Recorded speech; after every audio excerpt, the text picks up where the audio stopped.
नमस्कार मित्रों, कुछ तुम कहें कुछ हम कहें में आपका हार्दिक स्वागत है।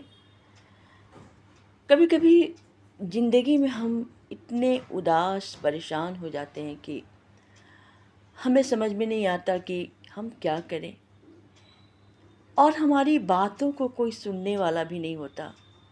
हर की अपनी अपनी काम, अपने अपने रास्ते, चाहे वो खून का रिश्ता हो, चाहे पति पत्नी का रिश्ता हो, चाहे कोई भी रिश्ता हो।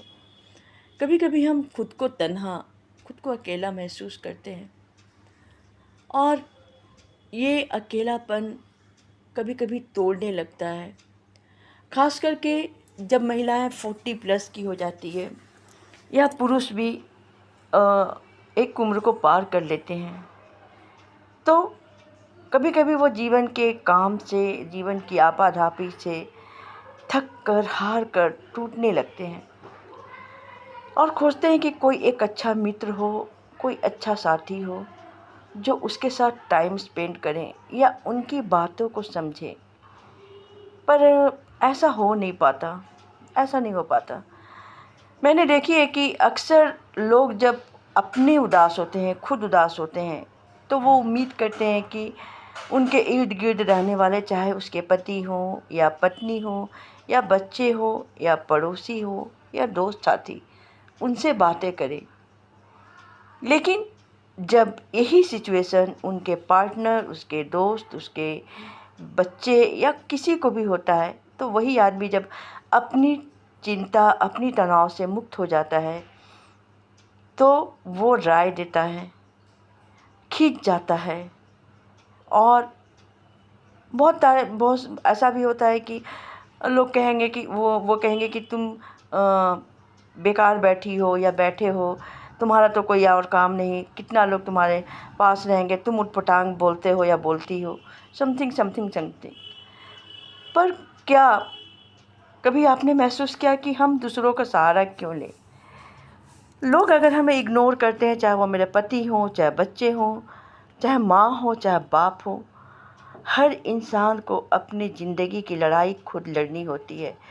आज के तनावपूर्ण युग में अभी हाल में ही सुधीर चौधरी का एक मैंने कार्यक्रम देखी थी, जिसमें एक व्यक्ति 5 साल तक अपने अपार्टमेंट में खुद को कैद कर लिया, क्योंकि उसकी बात सुनने वाला कोई नहीं था। पहली बात यह है कि हमें दिल से भी सोचना चाहिए, दिमाग से भी सोचना चाहिए। लेकिन जो अति संवेदनशील, जो परिवार में रहे हुए लोग होते हैं, उन्हें लगता है कि उनके आसपास कोई हो, जो लोगों के साथ समय बिताए हुए लोग रहते हैं, एक दूसरे से अच्छे पल गुजारे हुए लोग होते हैं, उम्मीद करते हैं कि मैंने उसकी अकेलेपन में, उसके या उसका अकेलेपन में मैंने उसका साथ दिया। लेकिन आज मैं एक हल्की सी बात पूछती हूँ कि कब पहुँचोगे या कब पहुँचोगी, झल्ला उठती है कि अरे मेरा काम है, तुम तो मेरे काम के पीछे पड़े हो या पड़ी हो। यही दुनिया है। तो क्यों ना हम ये कह अपने आप में प्रण ले कि क्यों हम रोज़ रोज़ अपमानित हों।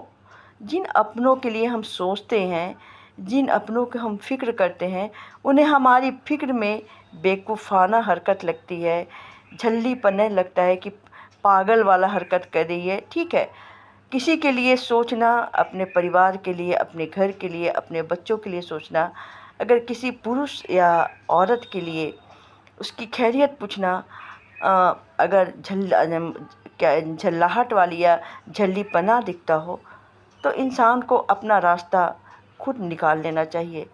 कब तक वो इंसान तन्हा अकेले रहेगा?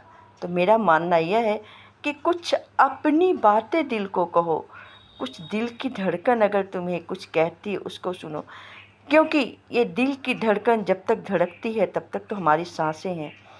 और हम फिजूल की बातों को सोचकर, घबरा कर अपने दिल पर क्यों बोझ डालते हैं? हर इंसान तो जीता है, घर से निकलते ही हर इंसान अपनी दुनिया में खो जाता है। तो क्यों ना हम अपनी दुनिया को बनाएं, अपने घर के काम करके खुद के बारे में सोचें, अपनी खुद की बातों को खुद से शेयर करें। कोई नहीं है, ठीक है, मेरे पास कोई नहीं है, मेरे पास लोग होते हुए भी मैं भीड़ में भी तन्हा हूँ, पर मेरा दिल तो है, मेरा दिल धड़क रहा है। ये सबसे बड़ी गवाही है ज़िंदा रहने की। और मैं अपने दिल से ये बात कहती हूँ कि मैं निडर हूँ, मैं भावुक नहीं बनूँगी और मैं खुद की बातें खुद से ही कहूँगी। और जो दिल कहेगा वो सच होता है। मैं दिल और दिमाग, कभी कभी दिल और दिमाग के बीच की जद्दोजहद को ख़त्म करके एक अलग रास्ता निकालूंगी जो सही है, सच है। सच अपनी दिल की सुने, अपनी दिल की नहीं सुनेंगे तो आप तनाव में चले जाएंगे, तनाव से डिप्रेशन में चले जाएंगे। और ये डिप्रेशन बहुत ही ख़राब बीमारी है। अकेलेपन में रहने लगेंगे, अकेला रहने लगेंगे, लोगों से कटने लगेंगे और धीरे धीरे धीरे धीरे आप पागलपन की प्रथम सीढ़ी पर चढ़ने लगेंगे। तो मित्रों, मेरा कहना यही है कि अपने दिल की सुनिए, अपनी बातें अपने दिल से कहिए, खुद की बातें खुद से कहिए। यहाँ पर कोई भी अपना नहीं है जो आपकी दिल की बातों को समझ सके। और मेरे मित्रों, मैं आप लोगों से यही कहना चाहूँगी कि मेरे चैनल को लाइक और सब्सक्राइब अवश्य कीजिए और कोई कमेंट हो उसको भी दीजिए। जय हिंद, जय भारत।